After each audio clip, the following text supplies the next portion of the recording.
की ये मीटिंग दस्तूर बचाओ कमेटी की तरफ से बुलाई गई है। मैं यहाँ मीटिंग में आए हुए जो चेहरे देख रहा हूँ उससे ये तो महसूस हुआ कि शहर का जो संजीदा तबका है वो बहरहाल मुल्क में दस्तूर की हिफाजत और हमारे शहर में आम लोगों को पुलिस से हिफाजत के लिए फिक्रमंद है। ऐसे लोग, ऐसा तबका आज की मीटिंग में शिरकत किया, ये हमारे लिए बड़ी बात है। ये मीटिंग एक ही सवाल पर थी, ज्ञानवापी मस्जिद के सवाल पर, मगर उसके बाद 2 दिन पहले कल के दिन जो वाकया हुआ कि इमाम काउंसिल के लोगों ने ज्ञानवापी मस्जिद के ही सवाल पर एहतजाज किया, दस्तूर में रहते हुए एहतजाज किया, मगर उस पर जो कार्रवाई हुई वो बड़ी सख्त कार्रवाई हुई। इसलिए 2 सवाल हैं। पहले तो मीटिंग में जिस सवाल पर मीटिंग बुलाई गई, मालेगांव शहर, आज मुल्क के ऐसे हालात हैं कि लोग ये बोलते हैं कि कोई भी एहतजाज अब करने का कोई मतलब नहीं है, लेकिन ऐसा जरूरी नहीं है कि सिर्फ यही बात हो कि एहतजाज का कोई मकसद ही ना हो या एहतजाज से कोई मतलब ना निकलता हो। 1992 में जो वाकया बाबरी मस्जिद का हुआ, वो आवाज आज बाबरी मस्जिद हमारे हाथ से चली गई। हम फिक्रमंद भी इसीलिए है कि अब दूसरी मस्जिद कोई ना जाए,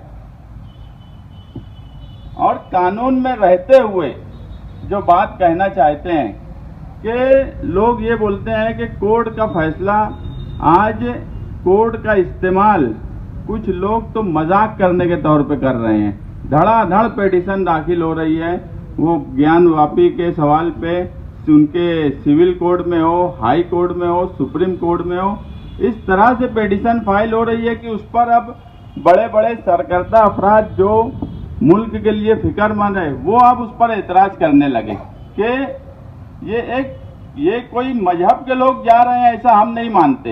ये बीजेपी आरएसएस के ही लोग हैं जो एक के बाद एक कोर्ट में जा रहे हैं, कोर्ट में एक्सेप्ट हो रहा है, और ये सारा माहौल मीडिया पूरे मुल्क में ऐसा बना रहा है कि बाबरी मस्जिद के बाद दूसरा एक वजह बन जाए, और ये आज हो जाएगा ऐसा भी नहीं है। 2-2.5 साल में ये इस मुद्दे को लेकर चले और कोर्ट में भी मामला चलता रहे। हम अब कोर्ट में मामला चलने के इसीलिए खिलाफ हैं, या हमारा उस पर एतराज इसीलिए है कि 1991 में जब एक कानून बन गया कि 1947 में जो धर्म स्थल जिसके पास है वो उसी के ताबे में रहेगा, उसी ट्रस्ट के ताबे में रहेगा, जो भी उसका मालिक है उसके ताबे में रहेगा।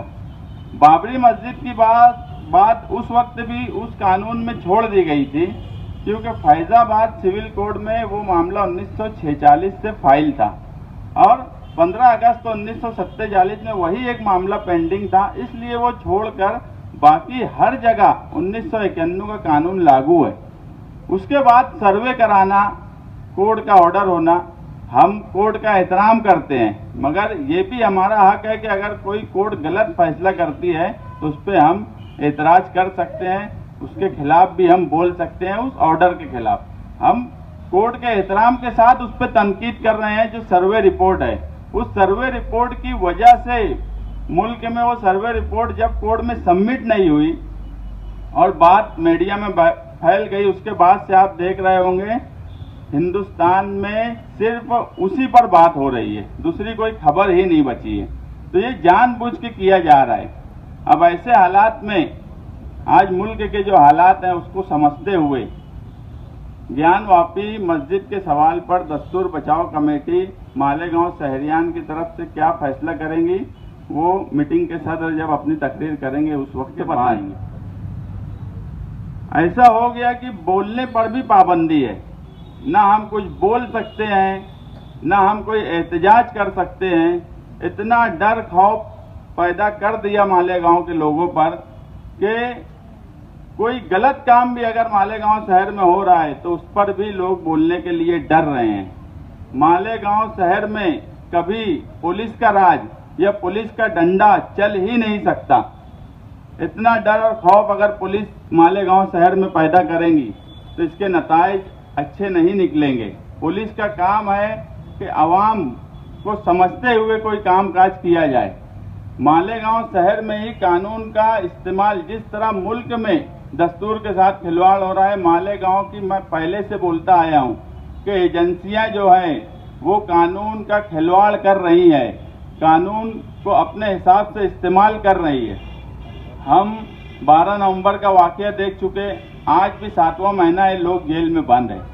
आज उनका गुनाह क्या है ये आप लोग भी जानते हो, ये यहाँ का डिपार्टमेंट भी जानता है, मगर उसके बाद भी आज भी वो लोग छूटे नहीं हैं। दूसरा, उस डर और खौफ में 15 लोगों का एहतजाज, जो कि मुझे लगता है कि यहाँ बैठे हुए भी चंद लोगों को ही पता होगा कि ऐसा कोई एहतजाज हो रहा। इस तरह से पूरा हमने एहतजाज करने वालों के ऊपर भी इतनी सख्त दफात लगा दी गई कि उनको नासिक सेंट्रल जेल भेज दिया गया। अब बोला जाता है कि तुम बोलो मत, तुम मालेगांव शहर में पुलिस के खिलाफ बोले कि पुलिस फिर उठा के अंदर डाल देंगी। मुझे तो यहाँ तक बोला जा रहा है कि झूठा केस बना के मुझे पुलिस अंदर डाल देंगी। हम ना कभी डरे हैं ना कभी डरेंगे। हम निहाल साहब जो है मालेगांव मुस्तफ़ा भंगार बाज़ार डायमंड कारपेट होलसेल रेट में कारपेट दिया जाता है। हर किस्म का यहाँ पर कारपेट दिया जाता है। हमारा पता याद रखें, मालेगांव मुस्तफ़ा भंगार बाज़ार डायमंड कारपेट होलसेल रेट में दिया जाता है।